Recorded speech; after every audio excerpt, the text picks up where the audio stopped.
बहुत सुंदर छठ व्रत गीत लेके आई हूँ। आप लोग सुनिएगा ज़रूर। आप लोग के अच्छा लगे तो वीडियो को लाइक, चैनल के सब्सक्राइब ज़रूर कीजिएगा। आप लोग के दिल से धन्यवाद। किया सूरज उगल, किया सूरज डूबल, किया सूरज ना उगले कुशीनगर सहरिया, किया सूरज ना उगले कुशीनगर सहरिया, किया सूरज ना। किया सूरज उगल, किया सूरज डूबल, किया सूरज ना उगले कुशीनगर सहरिया, किया सूरज ना उगले कुशीनगर सहरिया, किया सूरज ना। नाही सूरज उगलन, नाही सूरज डूबल, नाही सूरज ना उगले कुशीनगर सहरिया, नाही सूरज ना उगले कुशीनगर सहरिया, नाही सूरज ना। नाही सूरज उगल, नाही सूरज डूबल, नाही सूरज ना उगले कुशीनगर सहरिया, नाही सूरज ना उगले कुशीनगर सहरिया, नाही सूरज ना।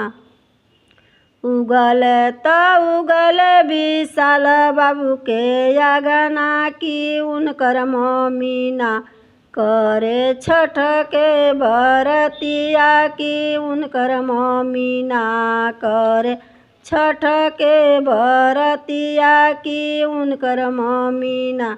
उगल त उगल विशाल बाबू के अगना, की उनकर मम्मी ना करे छठ के बरतिया, की उनकर मम्मी ना करे छठ के बरतिया, की उनकर मम्मी ना करे छठ के बरतिया, की उनकर मम्मी ना। किया सूरज उगल, किया सूरज डूबल, किया सूरज ना उगले कुशीनगर सहरिया, किया सूरज ना उगले कुशीनगर सहरिया, किया सूरज ना।